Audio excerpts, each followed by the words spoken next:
No estamos reunidos por obligación, o tradición, o miedo, o culpa.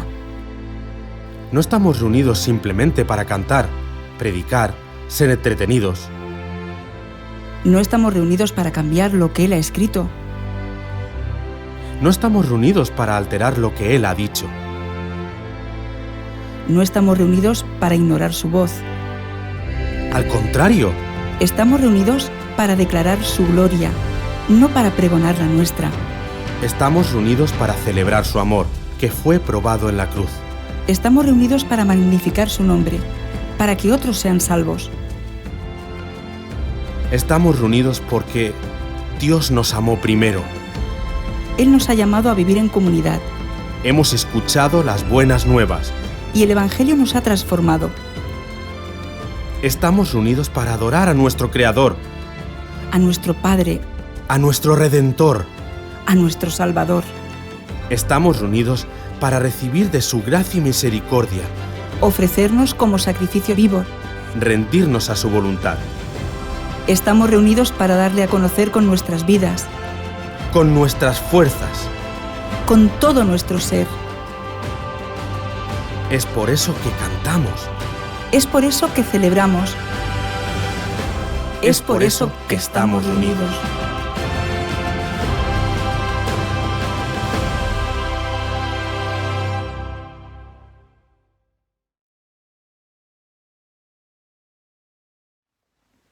En el mundo competitivo en el que vivimos, nadie quiere ser el último. Es algo muy desagradable. Desde muy pequeños hemos sido educados para ganar, para vencer, para ser los primeros. Aprendí que del segundo para abajo todos son perdedores. El título de la reflexión de hoy es Los últimos también se salvan. Bienvenidos a este espacio de adoración, estudio de la palabra, con el único propósito de conocer a nuestro Dios, el Dios de la Biblia, y descubrir que su voluntad para nosotros es lo más hermoso que podemos encontrar en nuestra vida. Antes, quiero invitarte para que juntos podamos cantar adorando al Señor con la música, con las palabras y las letras del himno titulado Tu presencia, Padre, da consuelo. Cantemos y al terminar, juntos vamos a orar. En esta ocasión, como en otras, dejaré un espacio en silencio para que tú también te puedas unir en oración. Cantemos Tu presencia, Padre amado.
Tu presencia nos da consuelo y en ese consuelo, Señor, queremos elevar nuestras oraciones a ti. Como en otras ocasiones, queridos amigos y amigas, dejaré un espacio en silencio, un pequeño espacio en silencio en la oración para que te unas en oración conmigo. Vamos allá, oremos. Querido Padre que estás en el cielo, te damos muchas gracias por cada una de tus bendiciones. Gracias por cada uno de tus cuidados, gracias por la palabra, gracias por la libertad con la que contamos para poder disfrutar de vivir en plenitud todo lo que conocemos de ti. Señor, perdónanos, porque siempre estamos intentando conseguir tu voluntad con nuestras propias fuerzas. Padre, perdona también porque en muchos momentos hemos ignorado tus principios. Y Señor, disfrutando de tu perdón, pedimos la presencia de tu Espíritu y solamente permíteme ser el portavoz de tus buenas nuevas. Y a las personas que están ahí detrás de la pantalla, Señor, bendícelas también. Y ahora escucha su oración.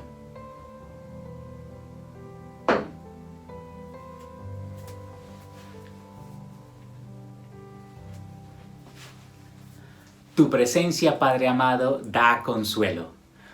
Queridos, oremos y recuerda, en medio de la oración, dejar un espacio en silencio para que tú también puedas orar y hablar con nuestro Dios. Oremos. Padre amado, gracias por tu consuelo. Gracias por cada promesa porque en ella encontramos consuelo. Gracias, Señor, por la libertad que tenemos de tener tu palabra. Gracias porque en medio de todos los problemas y las dificultades que estamos afrontando, eres nuestro único refugio. Gracias por las personas que se acercan a nuestras vidas, Señor, para brindarnos paz, seguridad y consuelo. Padre, te pedimos perdón porque sabemos que tú eres el consuelo, el refugio y a veces nos refugiamos en nosotros mismos. Y Padre, mis amigos y mis amigas que están ahí detrás de la cámara también tienen algo que decirte. Y en estos segundos elevarán una oración en sus mentes hacia ti también. Queridos, queridas, oren.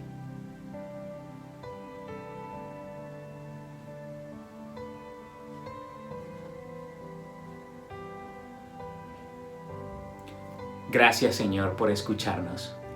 Gracias porque responderás y gracias porque a través de tu Espíritu solamente seré el portavoz de tus buenas nuevas.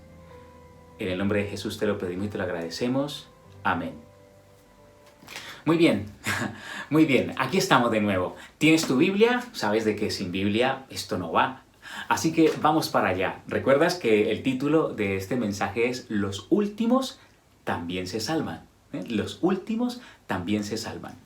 Imagínate que estás trabajando en una empresa en la que recibes el mismo salario trabajando 8 horas que aquellos que solamente trabajan 4 horas. ¿Te sentirías contento? ¿Estarías feliz? ¿Estarías de acuerdo con esto? Seguro que te molestaría mucho.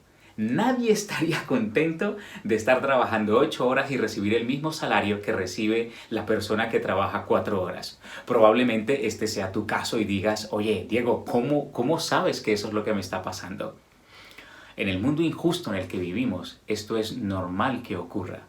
Normal entre comillas, porque no es lo normal, pero se ha convertido en habitual. Recuerda que llegaría un momento en el que a lo bueno le llamarían malo y a lo malo le llamarían bueno.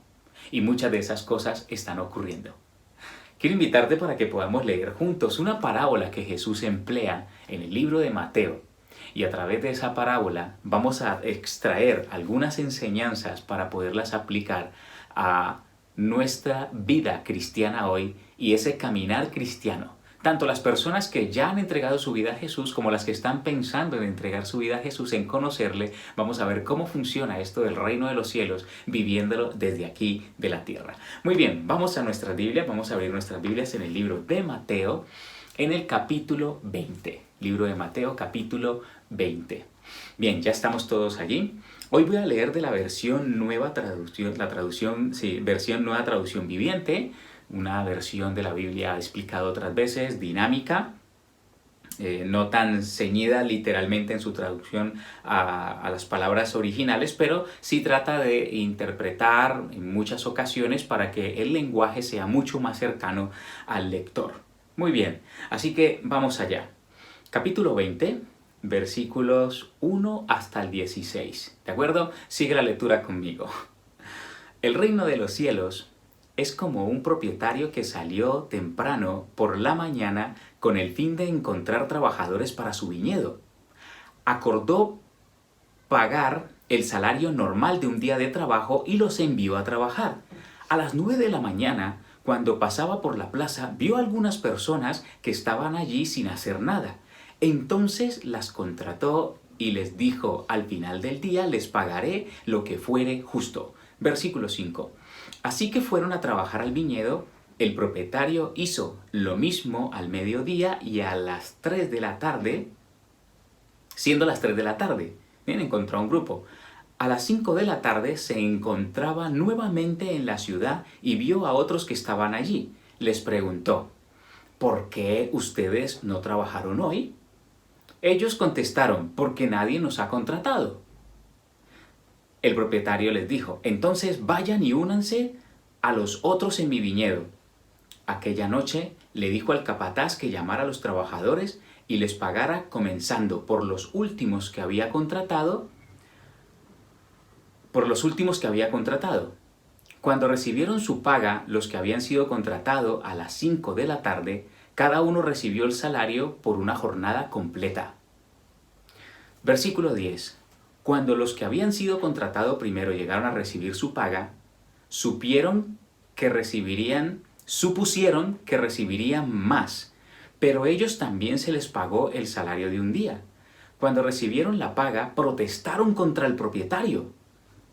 Aquellos trabajaron solo una hora. Sin embargo, se les ha pagado lo mismo que a nosotros, que trabajamos todo el día bajo el intenso calor. Él respondió a uno de ellos: Amigo, no he sido injusto. ¿Acaso no acordaste conmigo que trabajarías todo el día por el salario acostumbrado? Toma tu dinero y vete. Quise pagarle a este último trabajador lo mismo que a ti. ¿Acaso es contra la ley que yo haga lo que quiero con mi dinero? ¿Te pones celoso porque soy bondadoso con otros? Versículo 16. Así que los que ahora son los últimos, ese día serán los primeros, y los primeros serán los últimos.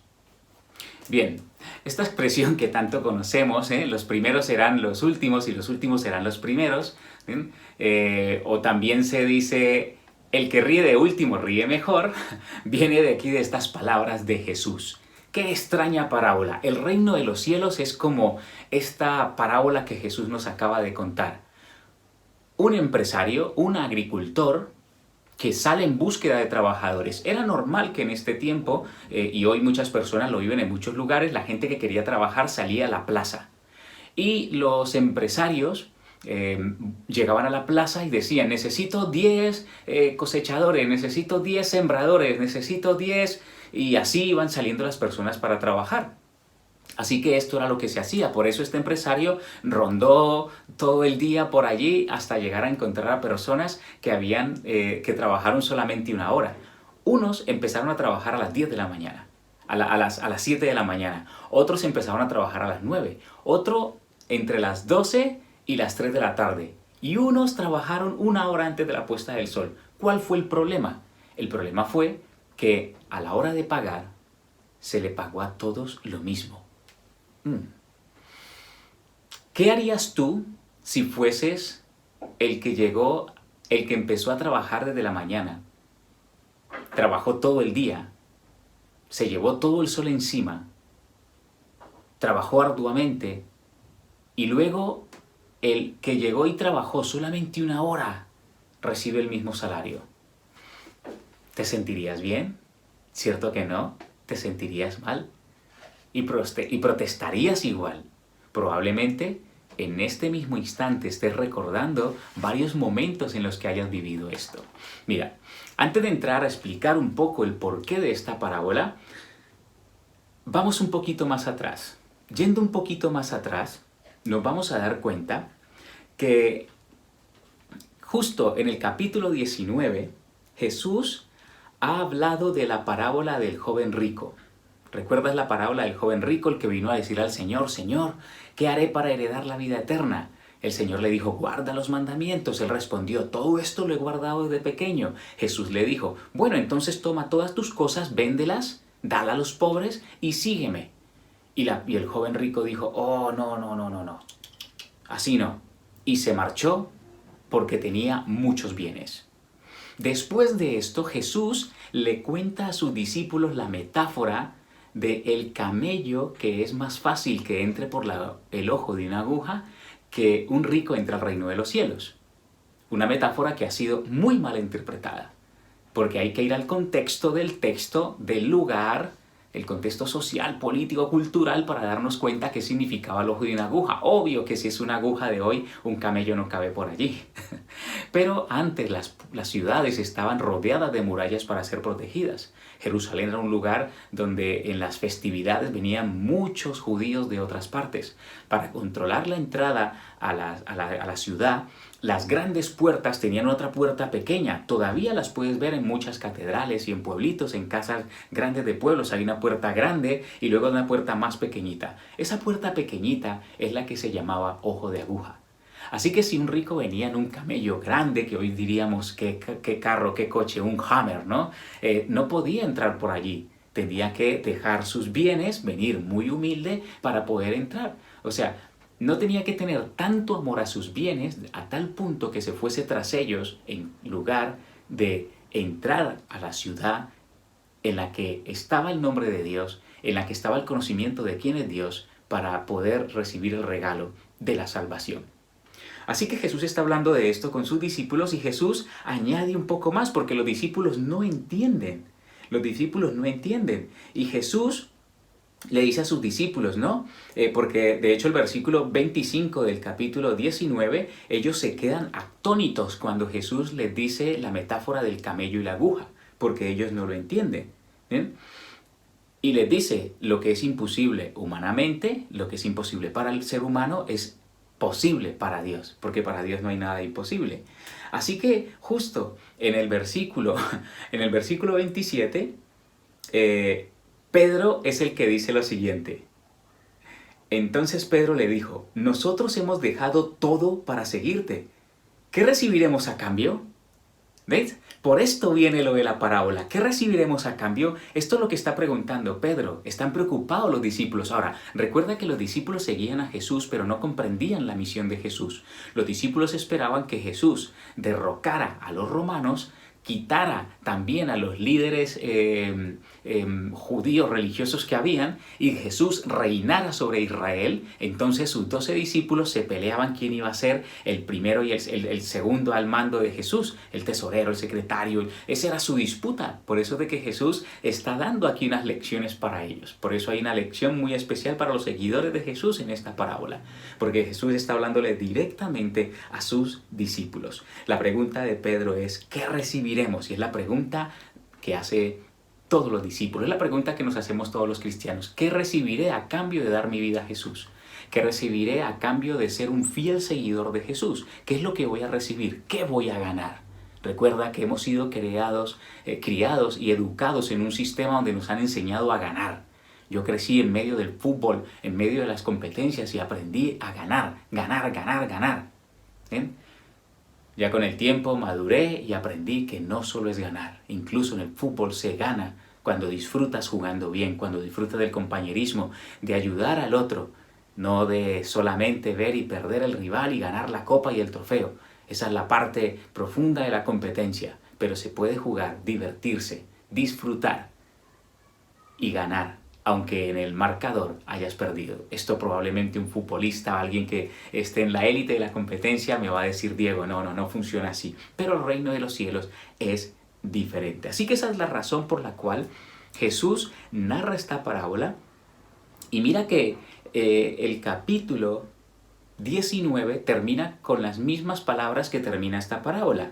¿Ven? Si nos vamos al capítulo 19, el versículo 30, dice, pero muchos ahora son los más importantes, en ese día serán menos importantes, y aquellos que ahora parecen los menos importantes, en ese día serán los más importantes. Son las mismas palabras con las que termina Mateo capítulo 20, versículo 16. Los que son los primeros ahora van a ser los últimos, y los últimos o menos importantes serán los primeros. ¿Por qué Jesús le dice estas palabras a sus discípulos? Un granjero, recordemos la parábola, un granjero buscaba trabajadores para su viña. En la Biblia, la viña es esta tierra.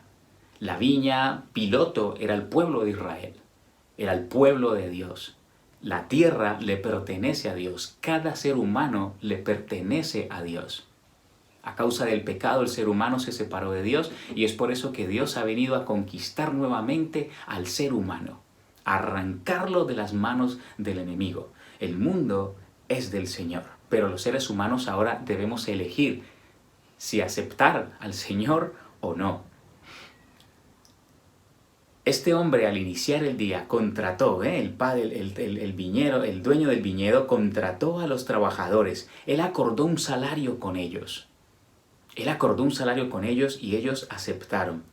Ya hemos dicho que a las 9 de la mañana también contrató a otro grupo y le dijo que le pagaría lo que fuese justo. Entre las 12 y las 3 de la tarde también contrató a otro grupo y les dijo que les pagaría lo mismo. Y un último grupo a las 17 horas más o menos también le dijo que le pagaría lo justo.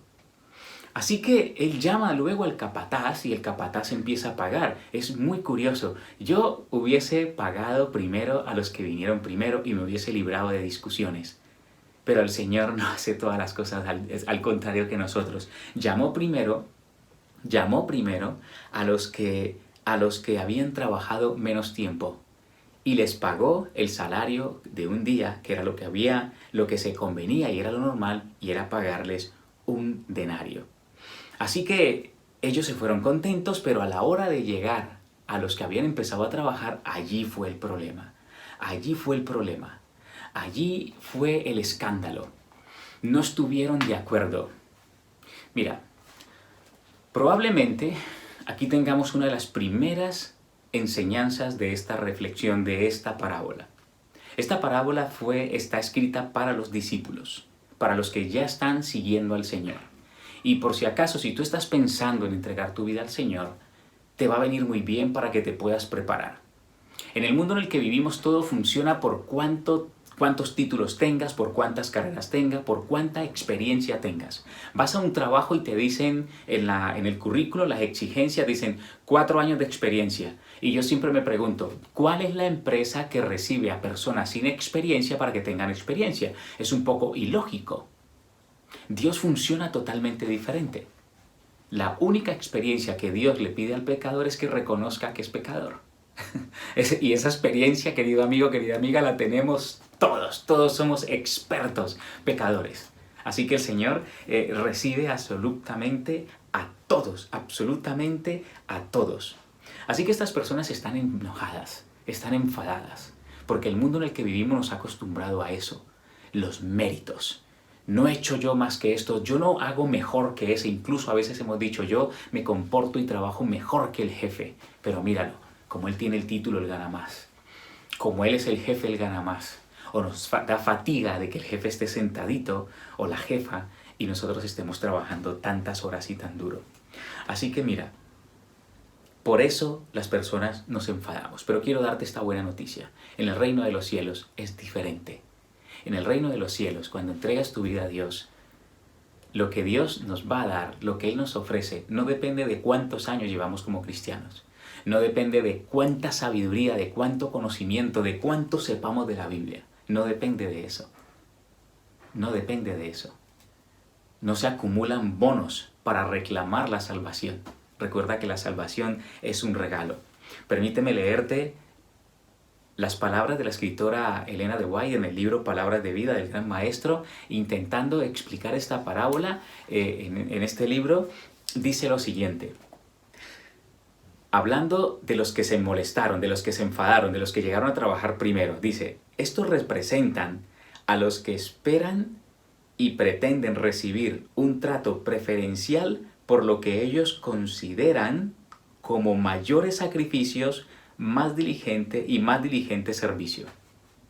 Las personas que se creen más que los demás o que creen que están haciendo más que los demás son personas que lo que están haciendo lo están haciendo para ellos. No tienen gratitud en su corazón. Lo que tienen es un espíritu de competencia para ganar y llevar la medalla. Por favor, hago un paréntesis. Esto no tiene nada que ver con las personas que compiten en algún deporte o algo. Porque sé que hay gente honesta que en los deportes no hacen trampa, se esfuerzan y como resultado ganan la competencia. Probablemente hayan personas que se hayan preparado mejor que él. Y por un gesto técnico, algo que hayan hecho mal, y cuando traen la medalla, la traen para su familia, para su país, para su equipo. Se trabaja en equipo, para su entrenador, y en la gratitud nombran a todos cuando reciben su premio. Pero estas personas de la parábola, no. Quieren todo para ellos. Se olvidaron del acuerdo que hicieron con el Señor. Se olvidaron de que antes estaban sin trabajo y alguien vino y los buscó para trabajar. Vamos a ver un poquito más ese significado de esta parábola, porque es muy interesante. En la iglesia, sea la iglesia que sea la denominación cristiana que sea el seguidor de Jesús que sea, nadie tiene ventaja sobre nadie. Mira, yo soy pastor y yo no tengo ventaja de ti. Porque haya estudiado teología, no tengo ninguna ventaja de ti. Ninguna. Por eso Jesús dice, el que crea que tiene mucho, ese tiene que ser el que más sirve. El que sabe más es el que más sirve. Debe manifestar todavía más humildad. Porque como dijo cierto pensador, cuando uno más sabe, me doy cuenta que menos sé. Esa es una gran señal de humildad. La experiencia, los años de cristianismo no son garantía de privilegio en la fe. Todos los seguidores de Jesús, independientemente de los años de servicio o dones que hayan recibido, recibirán el mismo salario. ¿Sabes cuál es ese salario, querido amigo, querida amiga? Ese salario es la vida eterna. Ese es el salario, la vida eterna. Porque en el reino de Dios todos somos iguales. Llegues a la hora que llegues al servicio de la viña del Señor, todos somos iguales, en el sentido en el que todos somos pecadores y necesitamos ser redimidos. Por eso, ¿cuál es la paga del pecador? Romanos 6:23 nos lo recuerda. La paga del pecado es la muerte, pero la paga de Dios, la dádiva de Dios, el regalo de Dios es vida eterna en Cristo Jesús. Y aquí es donde decimos amén, gloria a Dios. No te preocupes porque apenas llegues hoy a la iglesia. No te preocupes si te fuiste, no pienses que los demás se te han adelantado. Si hay alguien que habla mucho y da mucha cátedra porque sabe mucho, tampoco te preocupes. Ese no es el plan ni es el propósito de Dios. Dios quiere tener personas que simplemente reconozcan lo que dice Romanos 3:10. No hay justo ni aún uno. Nadie. Todos estamos en el paro por el pecado y si empezamos a trabajar en el bien es porque Dios nos llama y es porque es Dios quien produce eso en nosotros. Otro pensamiento inspirado en este mismo libro, Palabras de vida del gran maestro de Elena de White, página 328, dice: no es la cantidad de trabajo que se realiza o los resultados visibles, sino el espíritu con el cual la obra se efectúa, lo que da valor ante Dios. Hay personas que se esfuerzan mucho por mostrar, aparentar que son buenos trabajadores, que hacen todo bien. No, querido, querida. Hay que hacer las cosas bien, con calidad, pero por gratitud, no para ganar una gratificación o para ganar la ovación de los demás. No es para eso. No es para eso. Cuando hagamos las cosas movidos por el espíritu de gratitud, si no nos agradecen, nos sentiremos bien. Y no vamos a estar buscando siempre el premio. Continúa también diciendo en otro pensamiento de este mismo libro: el deber más humilde, hecho con sinceridad y olvido de sí mismo, es más agradable a Dios que el mayor trabajo. Dios, considera mayores el amor y la fidelidad con la que trabajamos que la cantidad que efectuemos. Es maravilloso. Y es totalmente contrario a lo que el mundo en el que vivimos nos exige. Nos exige que produzcamos mucho. Y por eso de que muchos cristianos se esfuerzan por aparentar. ¿Bien? Algunos dicen: oye, qué recatado es o qué espiritual es. ¿Por qué? Porque va con un traje y una corbata. No. Eso no es manifestación de tu fe. La manifestación de tu fe está en cómo decidimos desear el mejor bien, incluso a los que no se lo merecen, a nuestros enemigos. Qué máxima la que nos dejó Jesús. Queridos, queridas, en Mateo capítulo 9, versículo 37 dice Jesús: la mies es mucha y los obreros son pocos. Dios necesita obreros y obreras. Dios está buscando personas que decidan trabajar para Él. Personas que no estén pendientes cuánto ha hecho el otro y cuánto ha hecho el otro. No. Está buscando personas que decidan servir motivadas únicamente por el regalo de la salvación en Cristo Jesús. Independientemente del don que tengas. El otro día me decía una persona: me encantaría predicar como los grandes predicadores. Y le dije: no. Si ese no es tu don, no, porque eso no lo vas a poder hacer nunca. Hay otras cosas que puedes hacer y el dueño de la viña, que es Jesús, te está llamando hoy. Te está llamando. Querido, querida, ven a trabajar. Si has dejado la iglesia por lo que sea, si por la pandemia dejaste de venir o lo que sea, por favor, es un buen momento para unirte. Sí, ven. No importa que llegues media hora antes. ¿Recuerdas aquel que llamamos el buen ladrón de la cruz? Buen ladrón no hay ninguno. Solamente le decimos bueno porque en el último momento dijo, Señor, yo me iré contigo. Así que así como este personaje en el último momento dijo que se iba con él, te pregunto, ¿quieres decirle al Señor hoy, Señor, me voy contigo? ¿Quieres decirle al Señor, Señor, perdóname porque yo soy uno de los que llegué a trabajar primero y estoy molesto porque tú también le estás pagando lo mismo a los que llegaron hace poco? El Señor te perdona. El Señor te perdona. Los primeros serán los últimos y los últimos serán los primeros. ¿Sabes eso qué significa? Que vamos a ir todos juntos ante la presencia del Señor, porque lo más alto que podemos llegar es de rodillas a los pies de la cruz. Quiero invitarte, antes de que oremos, a cantar una canción que titula Jesús en mi ciudad. El Señor te está llamando a servir.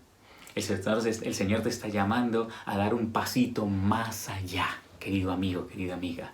Y por eso quiero invitarte a que cantemos esto porque es precioso. Jesús en mi ciudad. Mientras que cantemos, piensa, porque al final vamos a orar. Cantemos Jesús en mi ciudad.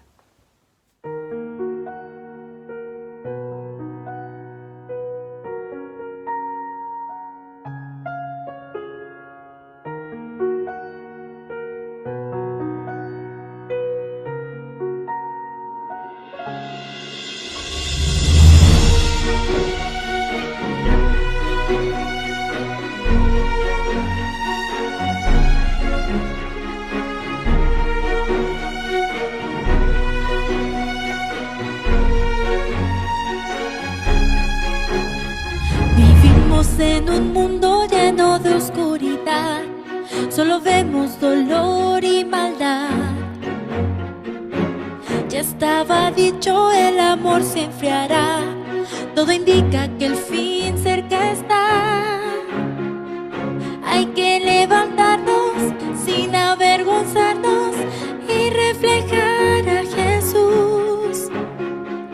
Hay que ser valientes, fieles, diferentes, en la oscuridad ser la luz. Vivimos en un mundo donde muere la fe, donde muchos respiran temor. La gente clama por un mundo mejor y en Jesús está la solución. Hay que levantarnos, hay que esforzarnos y predicar de Jesús. Hay que ser valientes, fieles, diferentes, en la oscuridad ser la luz. Es momento que todos vean a Jesús en mi ciudad, que conozcan hoy su bandera, que conozcan la verdad.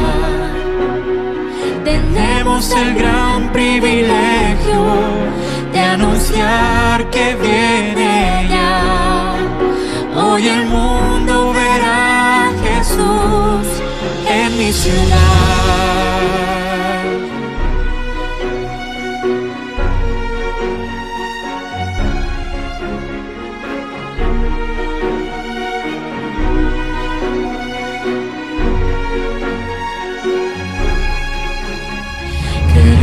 Hoy vivir como Jesús vivió, darle todo nuestro corazón, seguir la gran misión que nos dejó, responder su llamado de amor.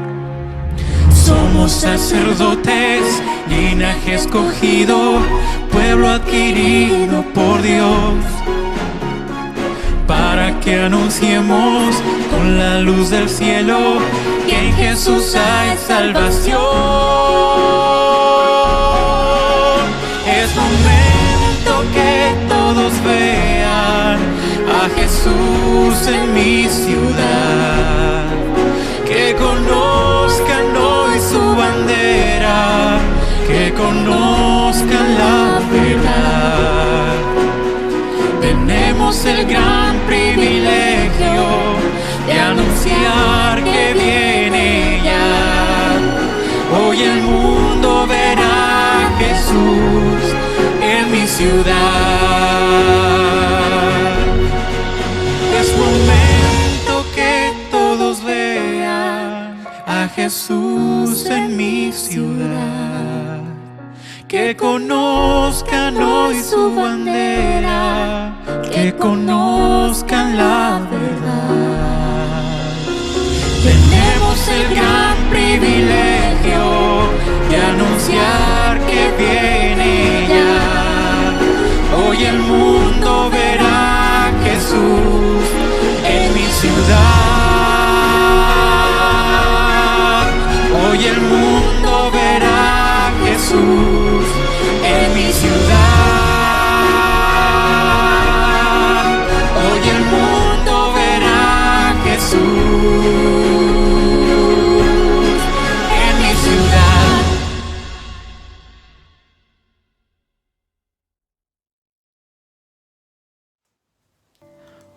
Hoy quiero ver a Jesús en mi ciudad. Y para ver a Jesús en mi ciudad, en tu barrio, en tu vecindario, en tu calle, en tu hogar, en tu familia, Él te necesita a ti. Y por eso quiero orar por ti. Querido Dios, querido Padre, delante de mí, ahí en el otro de la pantalla, hay una persona, hay un joven, hay una mujer, hay una jovencita, hay una niña, hay un niño, hay una persona mayor. Hay alguien quien dice en su corazón que te ama. Hay alguien quien dice en su corazón que sí te es fiel. Hay alguien que a pesar de todos sus esfuerzos se ha dado cuenta que hay un vacío en su corazón, que hay un vacío en su mente, que hay algo que no encaja. Y anda vagando, esforzándose por todos lados, de un lado a otro. No es que esté de vago, sino que anda vagando de un lado a otro, buscando la gratificación. Y cuando la halla, es como encontrar en medio del desierto un vaso con aparentemente agua, pero solamente tiene polvo. Padre, a esa persona envía tu Espíritu, como lo has hecho conmigo, porque yo también viví lo mismo, para que tu Espíritu Santo toque su corazón, para que tu Espíritu Santo le levante de allí de donde está y pueda vivir una experiencia de más gratitud contigo. Padre, también me está escuchando una persona que está queriendo tomar la decisión, pero piensa que todavía está muy verde, que todavía no conoce mucho. Que en su corazón entienda que tú no le pides a nadie que haga una oposición para ser cristiano. Lo que tú pides es aceptar, que aceptemos que no podemos, porque tú quieres y puedes. Padre, nos hacen falta obreros. Tú conoces aquí la iglesia en Torrevieja y probablemente esto mismo ocurra en otras partes. Necesitamos varones, mujeres, niños, niñas, jovencitos, jovencitas que entreguen su vida al Señor, porque queremos predicar este evangelio y vengas pronto. Es por eso, Señor, que los últimos en ti también se salvan. En el nombre de Jesús te lo pedimos y te lo agradecemos todo. Amén. Espero que esta reflexión haya sido de bendición para ti y si fue así, te pido que lo puedas compartir con otras personas. Y recuerda, el Señor te ama tanto que por eso va a venir pronto. Nos vemos en otro espacio de adoración, reflexión y estudio de la palabra. Hasta pronto.